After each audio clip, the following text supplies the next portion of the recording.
Olá, seja muito bem-vindo, bem-vinda a mais um Startupeiros que visita hoje a Ali. Vamos conversar com o CEO, fundador Bruno Reis, que vai explicar sobre essa fintech, que é especializada em crédito consignado, focada principalmente na diminuição das dívidas. Vamos conhecer.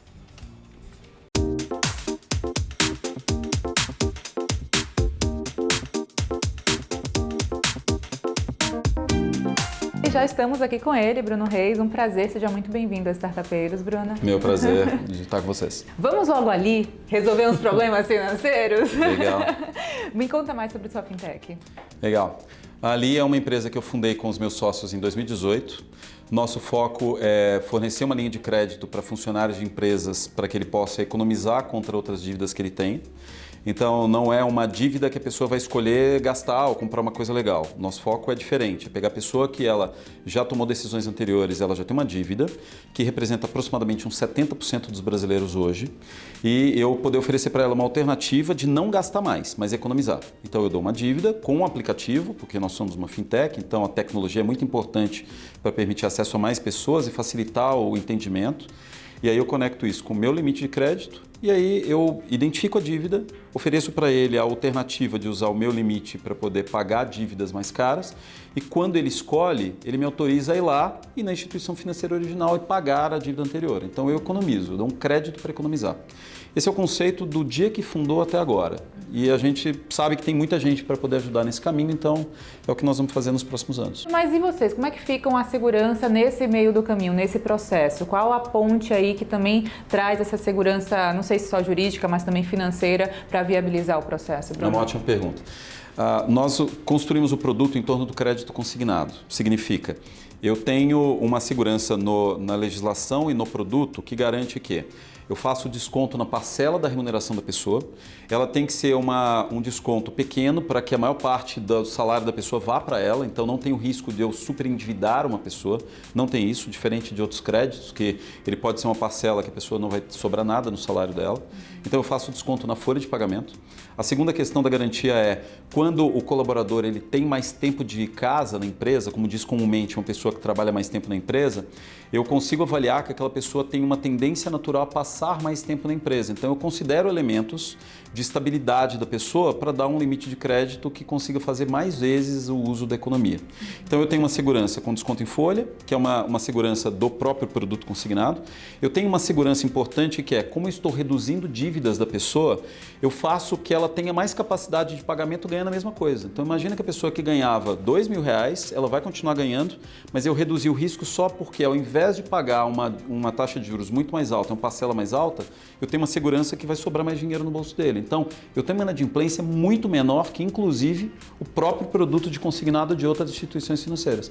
Porque como eu estou economizando, o brasileiro tem uma característica dele querer honrar o compromisso. Eu acho que a maioria dos brasileiros são muito honestos com o objetivo de dar certo. Então, se eu der uma chance da pessoa poder usar o salário dela para poder pagar, a gente vê que ela faz. Então, a segurança também é por eu estar reduzindo o endividamento da pessoa. É bacana ouvir isso, porque não só o que você falou inicialmente da empregabilidade e da economia andarem sempre em paralelo, né, conjuntamente, mas também de você viabilizar algo que muitas vezes tira o sono mesmo, mexe com saúde mental, quiçá, mas também ensinar como, quem sabe, né, quando falamos de educação financeira, também é um dos pilares da Ali? Sim. Educação financeira é um tema amplo e controverso, tá? Uhum. Eu até comentei uma vez com uma jornalista que se a gente for olhar a educação financeira profundamente, eu não sou pedagogo e eu não sou especialista na função, mas eu tenho uma visão muito clara que tudo que é educação, ela deveria ser uma política de Estado que ela vai dar resultado num médio e longo prazo. Então a gente escolheu da educação financeira, a gente escolheu um pedaço da educação financeira, que chama educação de crédito. Que significa o seguinte, imagina da educação financeira, você tem que ajudar a pessoa a saber usar melhor os recursos que ela tem. Por exemplo, o salário dela. Por exemplo, a capacidade de ela ter uma financeira que dá um limite de crédito para ela. Por exemplo, a possibilidade dela não comprar coisas que ela não vai pagar depois porque ela não vai ter capacidade. Então a gente escolheu desse conjunto inteiro, nós escolhemos um pedaço, que é assim.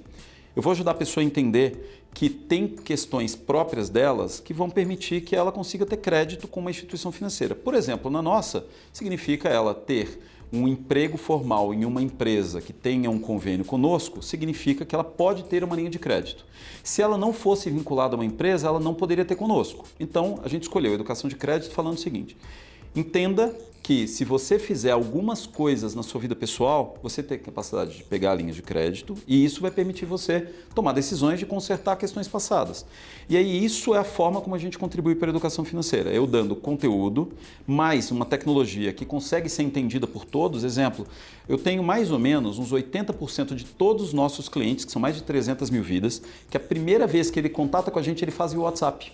Porque no WhatsApp ele consegue mandar uma mensagem, a gente vai processar ela via tecnologia, então tem robôs que fazem a primeira triagem, mas se a pessoa precisar de ajuda, eu consigo ter um humano que vai poder ajudá-la. Então vai ter aquele momento que a pessoa precisa de ajuda que ele transborda para o humano e o humano atende ele.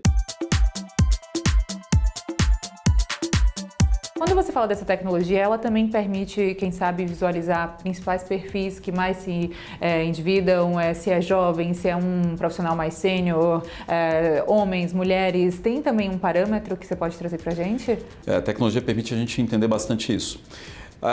Tem uma questão que se eu pegar uma massa, a gente tem cliente em todos os estados do Brasil. Ficamos até felizes que a gente começou a ter um crescimento de clientes na região norte de um ano para cá, que é uma região que ela tem pelo tamanho continental do Brasil, uma região difícil de acessar, mas a gente conseguiu uma base de clientes muito relevante lá, inclusive tem clientes grandes que a gente acabou de lançar, por exemplo, a Frutti Açaí, que é a maior empresa de açaí, que a base é no norte, é cliente nossa, se tornou agora, tem grandes empresas, indústrias eletrônicas lá na região do Amazonas, que é cliente nosso, e agora a gente consegue ver o Brasil inteiro com mais profundidade. Tem algumas coisas que chamam atenção, tá? O maior nível de endividamento ele está em profissionais que normalmente ele tem até 5 anos de experiência profissional. Então não é idade, é experiência profissional, isso varia muito por região. A gente vê que tem regiões que as pessoas começam a trabalhar muito mais novas, tem regiões que trabalham mais velhas. Região metropolitana de São Paulo, um tema interessante que os empregos formais eles começam depois de 22 anos. Antes disso não é emprego formal. Você vê fora da região de São Paulo, os empregos formais começam antes de 18. Sim. Então a gente vê como até 5 anos de experiência é a maior concentração de endividamento. A segunda questão importante é você ver grupos familiares que eles normalmente têm mais do que 2 filhos, ele tem um nível de endividamento maior. O que a gente entende, e até por pesquisa com o cliente, que é muito normal uma pessoa ela não ser responsável apenas pelos próprios gastos. As dívidas dela é pelas pessoas que vivem com ela. Então, a gente costuma falar que a dívida do grupo familiar, que são as pessoas que vivem conjuntas ou próximas, por exemplo, no mesmo quintal, partilhando uma casa, elas são a maneira das pessoas pensarem.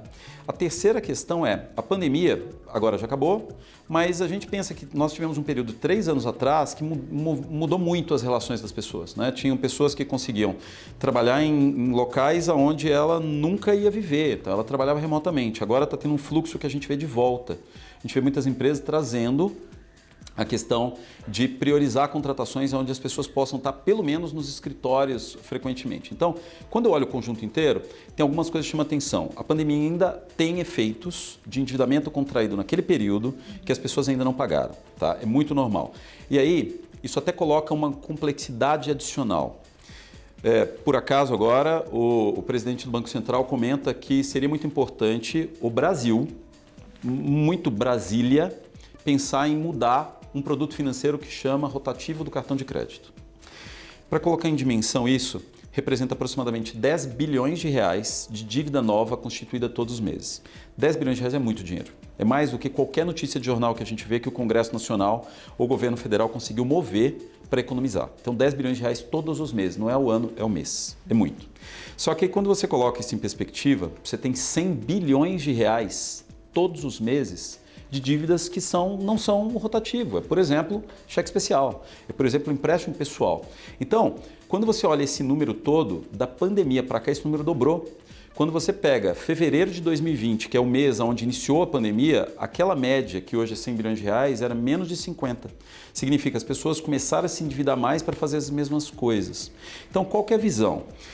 Hoje, nós estamos sofrendo efeito de 3 coisas. A economia no mundo inteiro está difícil. Falando do Brasil, o cenário macroeconômico está difícil para todos. Inflação está aumentando, conjunto de série de fatores.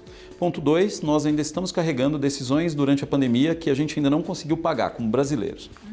E o terceiro, necessariamente você ainda tem uma grande concentração bancária que permite que necessariamente uma pessoa, quando ela não tem uma oferta de serviço financeiro em uma instituição financeira grande, ela não tem nenhuma, né? Se você pensar, se você pegar um grande banco e você tem uma linha de crédito com ele, provavelmente você vai ter em todos os outros. Se você não tem uma, você não vai ter em nenhum. É aí que entra a oportunidade para empreender, no nosso caso, uma startup focada em serviços financeiros, somos uma fintech, para você ser bom em um pedaço. Então eu diria que a combinação é endividamento, ele está aumentando por uma conjunção de fatores. Eu digo que o macroeconômico é o principal deles. Então precisa ter uma solução como nação para isso melhorar para todos. A segunda questão é, tem uma grande oportunidade para empreender focado em um nicho que dê resultado em um determinado recorte do Brasil, porque qualquer recorte do Brasil que você fizer, você consegue atender 1 milhão, 2 milhões de brasileiros de uma forma muito eficiente. E 1 milhão, 2 milhões de brasileiros é muito para um empreendimento. Eu ainda não cheguei nesse marco, tenho um trabalho para chegar até o final do ano que vem em 1 milhão. Mas 1 milhão de pessoas estamos trabalhando para chegar todo dia, é muito legal isso. E estamos muito felizes com o desafio de chegar lá. Mas você tem grandes oportunidades para empreender se você for focado em recortar um nicho de mercado que você trabalha. É interessante esses dados que você traz e a visão realmente, porque quando você falou anteriormente sobre a divisão regional do Brasil, por exemplo, chegar até o norte, a gente olha também para o nordeste, centro-oeste, enfim, como é a dinâmica não só econômica, da empregabilidade conjuntamente e da dinâmica mesmo de vida, né? Da questão sociocultural ou socioeconômica também. É uma realidade que se difere, o Brasil tem dimensões continentais e falamos também dessa macroeconomia que você citou muito bem. Temos discussão da reforma tributária, essa questão fiscal, arcabouço, juros, Selic, como é que fica, se vai diminuir, se não. Como é que você enxerga? Como é que a Ali enxerga não só macroeconomia, diferenças regionais, mas principalmente essa discussão da possibilidade de diminuição gradativa dos juros? Ótimo. Vamos lá. Todo movimento que o governo federal fizer para poder reduzir a taxa de juros, ele é benéfico para o geral da economia. E eu não estou discutindo aqui se é certo ou errado da maneira como estão fazendo. Mas, quando ele sinalizou 0,5%, ele fez uma questão que é muito visível para nós, que é quando a gente olha as nossas... Só um contexto importante eu faço uma operação de crédito para reduzir dívidas dos nossos clientes. Então, várias vezes eu faço uma operação com 2 anos de duração. Eu estou agora fazendo uma operação que aquele funcionário da empresa ele vai me pagar durante 2 anos, 3 anos, por exemplo. E aí eu estou olhando não a taxa de juros 0,5%, eu estou olhando a expectativa daquela taxa daqui a, por exemplo, 2 anos, 3 anos. E a expectativa naquele período 2 anos, 3 anos é ela chegar a aproximadamente 9%.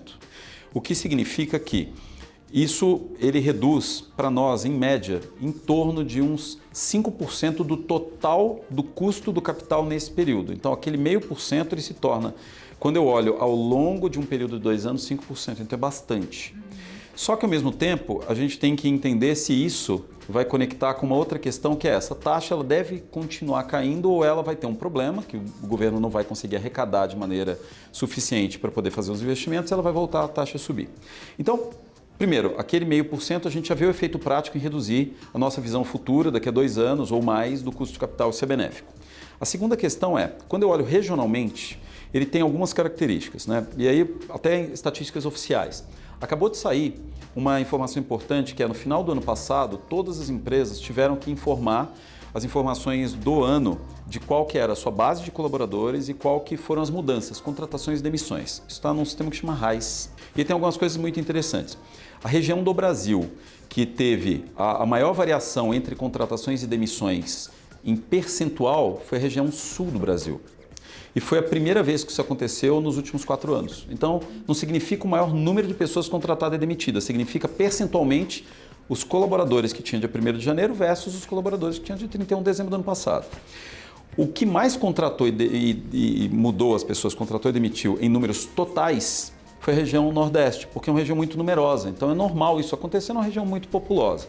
Só que tem uma coisa importante. A massa de salários médios que as empresas conseguiram pagar, ela manteve estável. Significa, a inflação está aumentando e não repassou isso em salário. O total de salário que os funcionários todos das empresas receberam continua estável. Significa que provavelmente, eu não tenho certeza, mas é possível que seja. As empresas tiveram que demitir durante a pandemia. Quando elas recontrataram pagando menos salário do que tinha antes da pandemia. E aí, necessariamente, o que aconteceu é que o total de dinheiro pago continuou o mesmo. Só que a inflação, nesse período, ele atingiu aproximadamente 10%. O que significa uma pessoa que ganhava R$1.000 antes da pandemia, se ela ganhar R$1.000 depois da pandemia, ela necessariamente está valendo 10% menos, porque as coisas no supermercado estão custando a inflação, que é 10% a mais. Bruno, a conversa está muito boa, mas a gente vai para um rápido intervalo agora. Claro. Você fica por aqui também no Startupeiros. Na volta vamos saber tudo isso e muito mais sobre a Ali, essa fintech. Já já.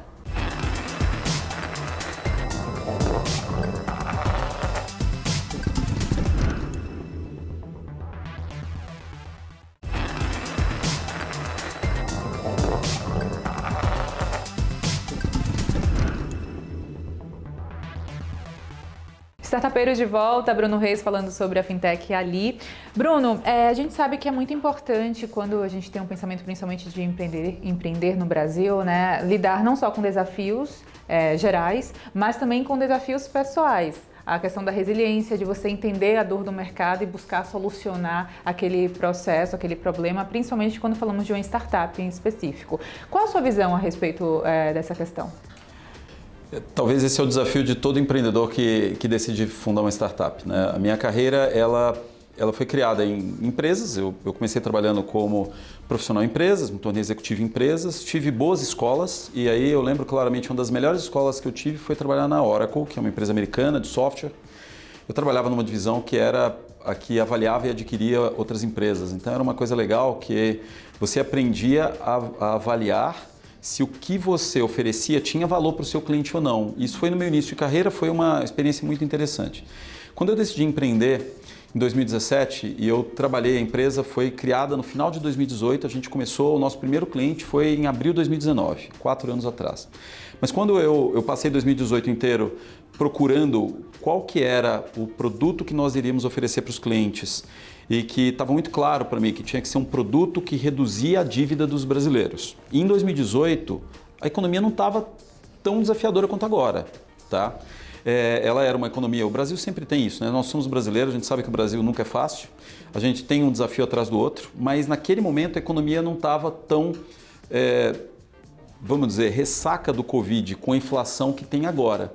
Mas eu sabia que tinha uma grande oportunidade, porque eu olhava 50 bilhões de reais de dívidas mais caras todos os meses dos brasileiros, porque eles não tinham ou conhecimento suficiente para tomar decisão, ou eles tomavam uma decisão e depois descobriam como iam fazer, eu sabia que tinha uma grande oportunidade. Eu coloquei aquilo na minha cabeça. O problema que nós vamos trabalhar era resolver o problema de reduzir o endividamento do brasileiro. Aí faltava uma coisa, sócio, que é uma outra coisa super importante.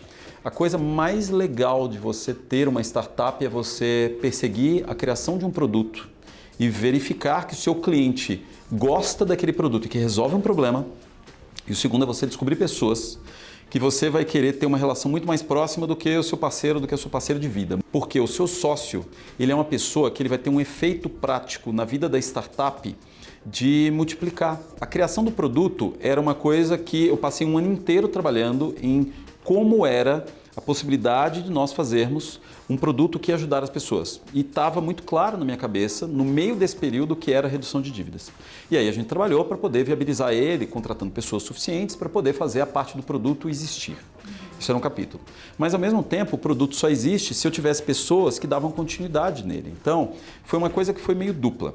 E essa questão é interessante porque o produto é o mesmo que a gente pensou e hoje a gente implementa. Hoje o desafio é escalar. Hoje, crescer 10% ao mês contra o mês anterior, que é o que a gente faz, é o maior desafio que nós temos e é o nosso grande foco. Há 3 anos atrás, durante a pandemia, era a gente saber se os funcionários, que o meu crédito está vinculado ao salário da pessoa, era saber se os funcionários das empresas iriam receber os salários, que era uma questão durante a pandemia, era inédito, né? Nenhuma pessoa viva tinha passado por aquilo, então o desafio ele era outro. E empreender um pouco disso. Descobre um produto, mas tem uma cabeça muito clara em validar o tempo inteiro se é o que seu cliente está entendendo. Porque a questão de dar valor é o cliente entender e usar. E a terceira coisa é você aprender se você tiver que mudar de rumo. Então nós tivemos a sorte de o produto que a gente fez e a disciplina que a gente tem de execução garantiu que a gente fosse evoluir no produto. Mas eu vejo grandes empresas que ela começou com uma ideia, o cliente não entendia, ele teve que mudar. Quando olhamos para dentro da Ali, como é que você observa também isso? O que é que um colaborador precisa ter para fazer parte do time, a cultura organizacional, como é que é trabalhada aqui? Ótima pergunta. Eu diria que nós tivemos 2 momentos na Ali. Nesses 4 anos e pouco que a empresa, desde o momento do nosso primeiro cliente, quando a gente lançou até agora, nós tivemos um momento onde nós contratamos pessoas que elas tinham capacidade de construir coisas que já tinham fundamento inicial. Então, quando entrou aqui o primeiro desenvolvedor de sistemas, que foi em outubro de 2018, para fazer o primeiro protótipo, a gente contratou uma pessoa que era muito experiente. Para ter uma ideia, essa pessoa já era arquiteto de sistemas na XP Investimentos. E a gente não tinha muito dinheiro, a gente tinha pouco dinheiro. Significa, foi o sonho que a gente tinha de criar o produto que mobilizou uma pessoa que já era uma das maiores empresas do mercado, a XP Investimentos, e ele saiu de lá para se tornar o nosso primeiro desenvolvedor de sistemas, um arquiteto das soluções. Então, a gente já tinha uma visão clara do que precisava. Eu precisava de pessoas que eram capazes de materializar. Isso foram os primeiros 2 anos. Depois que a gente chegou do segundo ano para frente, veio 2021 para cá, a gente já tinha um produto que os clientes gostavam e aí o desafio era escalar. E era um perfil diferente de pessoas. O perfil daquela pessoa que é capaz de materializar alguma coisa e construir alguma coisa já conhecida, ele continua sendo necessário, mas ele continua num número meio que estático. Eu preciso de mais pessoas que a gente consiga dar para ela um desafio e ela consiga pensar em quais alternativas a gente tem para chegar naquele desafio. Então, na primeira parte do nosso ciclo, era contratar pessoas com experiência de materializar. Na segunda, pessoas com capacidade, como resiliência, porque não é normal uma pessoa, você chegar para uma pessoa e falar, tá, isso aí que você teve ideia, eu acho que ele não é prático. Você consegue demonstrar com algum? Ah, vai e testa. Testou e não funcionou. E a pessoa ver aquilo e ela ter continuidade. Resiliência talvez é a coisa mais difícil de você conseguir num profissional. Então hoje, respondendo diretamente a pergunta, hoje nós estamos num ciclo que a grande demanda que a gente tem são de pessoas com capacidade e atitude de aprenderem com os colegas e com ela. Também chamada de resiliência, uma maneira prática de aprender com ela e com os outros. E não se desmotivar, porque resiliência é a capacidade sua de mover adiante mesmo quando as coisas não acontecem do seu jeito. Isso é o capítulo atual. E tem uma questão importante, nós precisamos muito em pessoas, nós somos uma empresa enxuta, tem aproximadamente 100 funcionários, para um número superior a 300 mil clientes crescendo 10% ao mês. Então, a gente precisa de pessoas que ela tenham uma capacidade de interagir com as outras pessoas e debater sobre problemas de maneira aberta. Então, tem um fundamento nosso aqui que chama conversas francas com respeito. Respeito obrigatório. Mas tem que ter conversa franca. Porque se a pessoa não tiver capacidade dela defender o ponto dela com outro colega de maneira respeitosa, mas franca, ela não vai conseguir que o colega dela ajude a resolver um problema.